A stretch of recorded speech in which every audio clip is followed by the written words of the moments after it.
Good afternoon, everybody out there in YouTube land. It's your buddy Chop It On coming at you with another episode of Chop Talk, brought to you by DFSArmy.com, the one-stop shop for everything DFS related, all sports covered, coaches, content, tools, optimizers, everything for you. Click the link in the comment section at the bottom of the page there and use code CHOP, C-H-O-P, for a 10% discount before prices go up. I've been chirping it for a while. Prices are going up. Don't get caught. Get in there now and unlock everything that we have to offer inside DFSArmy.com. What I'm going to do is I'm going to jump in today and talk a little bit about chin music, kind of get you set up for the week, and hopefully come back later with a more detailed video for our VIPs. A lot of you guys know that the VIP program sells itself, but I'm trying to encourage a lot of you guys out there for free to give you a little bit of content, but tell you that we do go into more depth when you are VIPs. There is more bang for the buck out there. So get what you get out of the free stuff, and hopefully come take a look at us for the premium content as well. When I open up Chin Music today, what I'm going to try and walk you through is this chart down here. Hopefully this video will replace this one once we get it uploaded. I like to go back to the basics every single week. Let me make that a little bigger for you. I like to go back to the basics every week, and I like to look at who's scoring the runs and who's giving the runs up. And this goes back over 30 days. The Rockies are the highest scoring offense in baseball right now over the last month, and the Rockies are also carrying the highest team ERA. So anything Rockies this week is something I'm going to be paying attention to. Bats and whoever's facing them, because if they're not pitching very well, we've got some game stacking opportunities that a lot of people probably won't take, especially if the Rockies go out on the road with their newfound offense. But you know, Diamondbacks are up there, they play today. Cleveland's up there, they play today. Dodgers are up there. I didn't realize the Reds, I guess they've won 7 in a row, but I mean, sometimes you can win those games 3-2, who knows. Red Sox always up there. I'm surprised the Yankees are not on this list. Braves are back up there. Oakland's back up there. They were gone for a little while. Seattle's in a good spot today. And then looking at teams we want to attack, we always want to attack the Royals. Mets have been pretty bad. Phillies surprised me a little bit with a high ERA. Detroit's not a very good team. Miami's not a very good team. Cincinnati's not a very good team. Baltimore's not a very good team. So I'm looking for people to match up against these types of guys, and we're going to see if we can't target some decent spots just based on the law of larger numbers, or you know, more of a macro view. I'm more of a macro guy. You want a micro coach? Come inside DFS Army. We've got those too. When I scroll down to the pitching, I made this list big today for a very specific reason. I wanted you to show you a little bit of how I knocked some of these guys out and narrow down my field. I can get you down to 2 or 3 pitchers pretty quick. When I see the pitching today, I'll even make this even bigger for you. Hopefully I don't get that off your screen if you're looking on mobile on a phone. But Justin Verlander is obviously the most expensive pitcher, but he's also got the highest Vegas odds, the second highest K score, the highest DFS Army grade, overall matchup grade, and he's the best pitcher on slate tonight of all of the options that we have. Now, of course, will he end up with the highest point total? I don't know. But for the price, you're getting security and safety out of him. So you would lean more towards cash contests with him if you play head-to-heads, things like that. Let other people gamble on other pitchers, and maybe they make mistakes, and then you capitalize that way. I am always looking to stop when I get to about that $10,000 level. I want to be in the 9s and hopefully the low 8s when it comes to pitching. I don't need to be down in the 6s because I usually have really crappy, inconsistent pitchers down there. If I get someone in the low to mid 8s, maybe the low 9s, what I find is the pitcher is a good pitcher, a fairly consistent, solid pitcher. He's not as pricey as the big guys. He doesn't have the upside of the big guys, but he does have the ability to have a great game that can give me the same 60 points for $2,000 less or so than the other guys. So I like gambling on that. That to me is a smart gamble. So I'm going to be looking for how do I get off of Justin Verlander. I'm not going to find anything in overwhelming Vegas odds. You know, a 150 is okay out of Fulte there. A 135 is the next best option, and that's not great. 135 is really no different than 115, which is almost a pick 'em anyway when it comes to baseball, as random as it is. I really lean on K-score, which if you don't know is the strikeout potential of the pitcher, the strikeout percentage, and then the opponent's strikeout percentage to the handedness of the pitcher.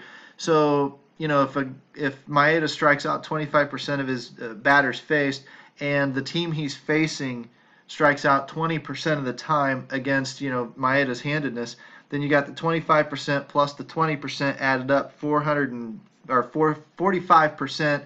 Take the decimal place out, 450 is how I get this number. So it's a 51.4, 52.8, 46.7% when you add those two numbers together. That's all K-score is. You can find the stats, do it yourself, but I put it together in one easy number for you. Lasagna here, as we call him inside DFS Army, is cheap, but I'm going to skip him for now. Let's talk about him in a little bit. Let's see if we can't find the next best pitcher to Verlander. You'd think you'd go Clevinger, and it's not just because of price. He doesn't have the Vegas odds, obviously, that Verlander has, but he's got the K-score. He's got and it's almost 500. That's a benchmark number I look for. It's up there. 487 out of Velasquez is there as well, but Velasquez is a dog. Velasquez is facing the Yankees, and I know they're not hot right now, obviously, based on this number up here, but at the same time, it is still the Yankees.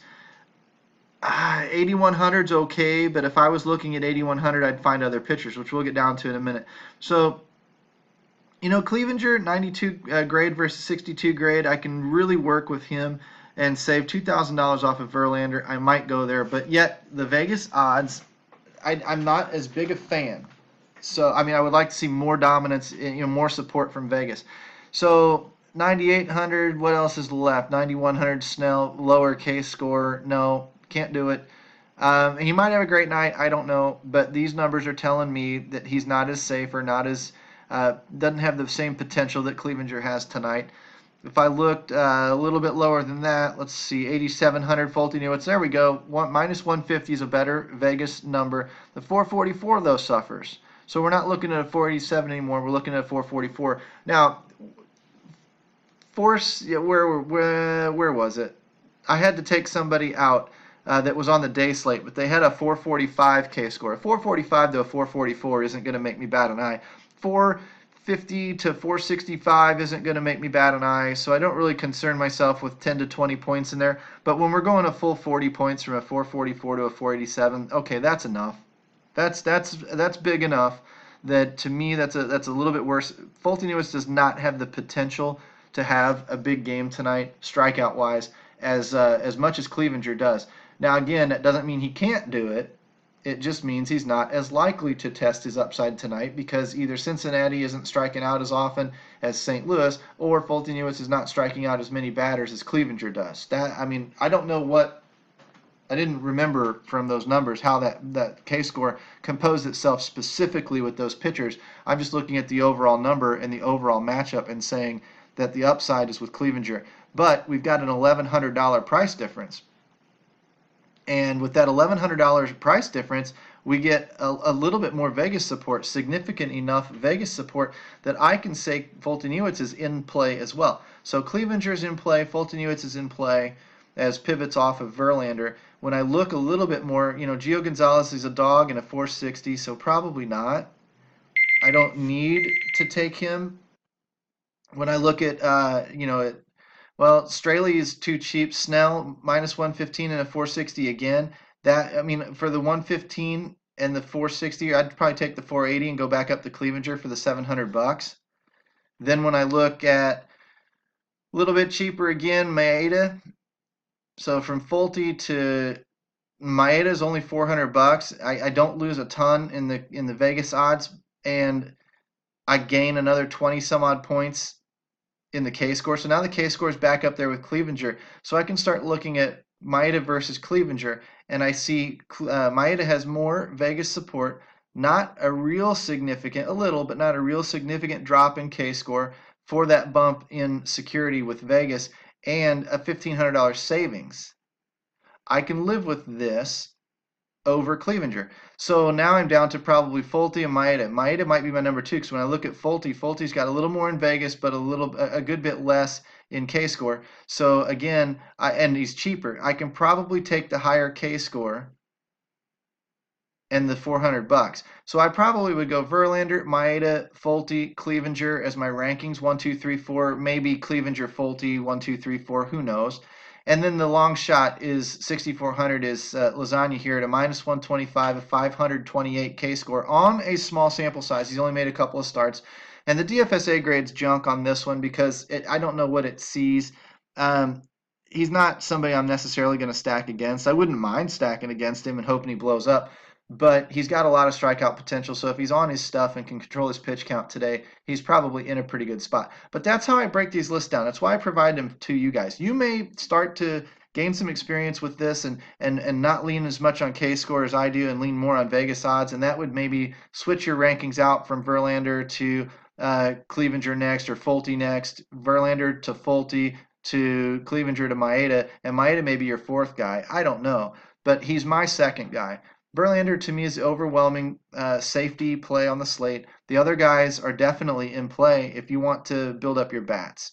So that's how we use that number. And I wrote them up a little bit and kind of told you why, but I wanted to go into more detail with you in the video and show you exactly what it is that we're doing. When we look at the bats, we're going to target a few pitchers. There aren't very many to target tonight with really low DFSA grades, so that's who you're going to be looking at if they also check these boxes down here, which Seattle is on both lists, and LA and Philly are not on this list down here as somebody with a high enough implied run total. What I'm getting at with these offenses is somebody with a high implied run total and a pitcher who's having trouble with his batting average against, with giving up a high batting average against himself on both sides of the plate, not just righties, or not just if I see righties but struggles, dominates lefties but struggles with righties, I'm not as apt to play that pitcher or stack against that pitcher because I want the lineup just churning over and over and over again. I want righties and lefties to be getting you both of them.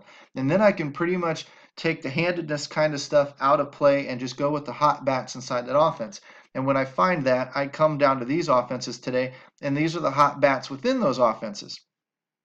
Again, it's not foolproof. We got a lot of teams to choose from, but these units are going to give you some decent results somewhere. You may have to stack Atlanta and San Diego, and then Atlanta and Arizona, and then Atlanta and Baltimore, and maybe you hit the right mix in there. Or maybe you stack Atlanta and Arizona in two different lineups, and you run Markakis, Albies, Camargo with Goldschmidt, Peralta, and Jay, and then come back with Camargo, Inciarte, Suzuki with Peralta, Jay, and Jake Lamb or something crazy like that, and then that's the one. So you've got two different stacks in the same offenses, and now if these teams score 6 or 8 runs, you've got a better chance at catching something that mixed together and worked. That's kind of baseball. That's what we're talking about now inside my coaching channel, inside DFSArmy.com. So again, if you want to talk more in depth and learn more about the hows behind it, I mean, I'm showing you who, but if you want to learn the how or the why, that's why you need to be a member inside DFSArmy.com. So I'll try and get a video out to break down more to my VIPs, a little bit more with another analogy in there. I was going to talk a little bit about expected value because sometimes the expected value of Markakis and Goldschmidt does run similar together. Not necessarily how to calculate it, but what that means in theory and how that can help you get on a little bit better track with variance and accepting it and understanding it and realizing that the long run in baseball is long. And we hear that all the time, but you don't hear people explain why. And I'm going to attempt to explain why maybe later in a video today, hopefully more of a strategy piece that we'll give to our VIPs only. So anyway, use the coupon code CHOP in the comments section. Come take a look at us, DFSArmy.com, in the comments section. Click the link. I'm your host, Chopadong. This has been Chop Talk for Monday. Hopefully we see you Tuesday or Wednesday. Take care, guys. We'll talk to you soon.